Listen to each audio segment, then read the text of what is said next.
Hey everyone! So I'm going to kind of walk you through best practices with Zoom for using it with students and just using it in general. So starting off, if zoom.us is where you're going to go and you're going to sign up for an account. If you haven't already signed up for an account, you're going to do it with your school email. And the reason is that right now, because of this chaos or whatever you want to call it, they are bringing us, they are giving us the paid accounts right now. The big difference in the free account to the paid account, because there are free accounts and I've had a free account for years. In a free account, I can run meetings, but they can be no longer than 40 minutes. They turn off after 40 minutes. They've lifted the time now. You can set a 1-hour meeting and life is good. I've heard there's also a couple of extra tools that you can use. I don't know. I haven't necessarily seen them yet, but that's okay. So first of all, if I'm at zoom.us and I have signed up, right up here, if I scroll over, I can get to educating over Zoom. So resources, click in here. This company's been super, super responsive in learning what they need to do for teachers, because this was actually never created for education. This was created for businesses. So it kind of assumes that all the participants are adults and behaving properly. So right down here, we've got some awesome stuff: how to use Zoom, a guide to educating tips and tricks, best practices. They just sent out a great best practices email today. I'm going to show you some of that stuff. And I'm also going to send it to you afterwards. So there we go. So sign in. So I've already signed in. I've already signed up. Okay. I signed in with my Google underneath my Lowell account. So I'm going to go ahead and sign in. Okay. And so sometimes it brings us to different pages. What you're underneath is, if you go up to your little avatar or your person or whoever it is for you, and I'm underneath, if I'm just like here in Zoom and signed in, okay? So I can see my account.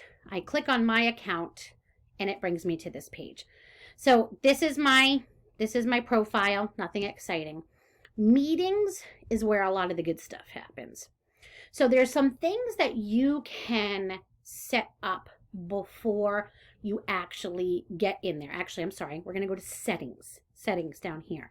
There are things that you can set up always that are kind of default for you that will help you set up a good meeting, and B, have a lot more control over the kids. Okay. So you've got a couple of options here. Ready? So host video. Start meetings with the host video on. I leave mine on. I always come in with my video. I turn my students' video off. So they can turn it on, but I have them come in without video. Audio, they suggest you do telephone and computer audio. Nobody is actually going to come in with a telephone. I've had webinars before we've done that, but nobody's going to do that. Keep this off here. Join before the host. You do not want kids getting into your Zoom before you, okay? Think of it as running into a classroom without you there. So you want to make sure that you are bringing them in. You could do personal meeting rooms if you wanted to. I don't necessarily do that. You can do IDs. You can require a password with new meetings. So a lot of you guys have seen things about, like, people hacking Zoom meetings and getting on there and sharing their screen and showing inappropriate things. They're not really hacking. What it is people aren't setting their settings so that they have the most control. So if you set a password on it, that is going to give you even more control, okay? I don't always do it. With kids, I might, okay? Require a password for instant meetings. I have those all on. I'm going to keep going down. These are all about passwords. Mute participants upon entry. You could do that. You could turn off their audio when they come in. And then down here, I'm going to keep going. Chat. So you can allow meeting participants to send a message visible to all participants. I keep that one on because a lot of times when I am working with a large number of people or children, I will actually mute them, turn off their video, and only allow them to talk to us through the chat. So I read the chat and I listen. Private chat, you might want to turn that off. If you turn that off, that means that kids can't send private private messages. That is actually a good idea. So in other words, what would happen is that you be doing your lesson or talking to them, and they're actually chatting to each other back and forth. I'm going to leave mine on right now because I work mostly with adults, but I would probably turn that off with kids. Auto save chats, it might be good. So automatically save all in-meeting chats. The hosts do not need to manually save the text. You might want to do that. Play sound when participants join or leave. That's a good thing. I'm going to turn mine back on. Okay. You can do heard by host only. Here we go. File transfer. You can send files. You can send PDFs and things through there. Feedback through Zoom. This is fine. Allow hosts to put attendees on hold. That's actually a really good idea. You can remove an attendee from the meeting, and you can actually put them kind of in a timeout. Always show the meeting control bar. That's a good one. Show Zoom windows during screen share. Let's see. Screen sharing. This is a big thing, okay? So right now mine is set to who can share. All participants. Again, this is because I work with adults. So when I'm meeting, it's like, hey, let me show you this. Hey, let me show that. If you are working with students, you want to do host only. Because again, if they can share their stuff with you, then they could be sharing something inappropriate. Or if somebody got your links. Let's see. Disable desktop screen share for users. Let's see. And then I'm looking here. You can turn on and off the whiteboard. A lot of this stuff you don't really need. Closed captioning is good. I think you have to download something. I'll get back to you guys on that one. I'm allowing virtual backgrounds. And I'm just looking for anything else. Those are the big things. Also, you might want to turn on your waiting room. So waiting room basically allows, before people get into the meeting, they kind of gather in the waiting room. They can't see each other. They can't talk to each other. But it allows you control over who comes into the meeting. So you can sit there and be like, yep, these are all students, and let them all in. So that is actually a really good thing. And again, that stops the whole Zoom, like people that are hackers. The big thing with hackers is also people are putting the links on Facebook and on Instagram, like, oh, come join my Zoom. Well, when you do that, anybody can come join your Zoom. So it's really good if you email or ClassDojo or remind the Zoom code in a, just someplace where it's private, so only those people are getting it. Trying to think of anything else from here. That is pretty much, these are more things that you guys can definitely go through. That I'm kind of setting up my settings as a default. Now I'm going to go back to my meetings, okay? So then every meeting, I can change these things if I need to. So I could go ahead and I could schedule a new meeting. And you can name it whatever you want to. Let's call it science, okay? You can just do it, the name, whatever. I never fill in my meeting description. Nobody cares. So you're going to set your time. It doesn't mean you can't come in later. It doesn't mean you can't come in sooner. You're just going to set the time so that people get that in their notification.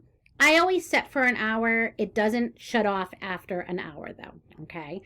You can set a reoccurring meeting. So if you're going to meet with your kids every Wednesday at 10 a.m., you could set that and it would just automatically generate it again. Okay, meeting ID, you can generate it automatically, or this is a personal ID. I just do that. Again, you could require the meeting password. So if I click this on, I can actually change it too. I can make it something else, or it will generate one for me. It's just, you don't have to use it, but again, it's another layer of protection. Video, I turn right, so I have host on, and this is when they come in, and I have participant off for now, okay?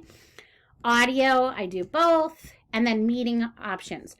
I never allow people to join before me, okay? First of all, it's just creepy getting into the room and seeing people, but when it comes to students, again, it's like them running into the classroom and goofing around, okay?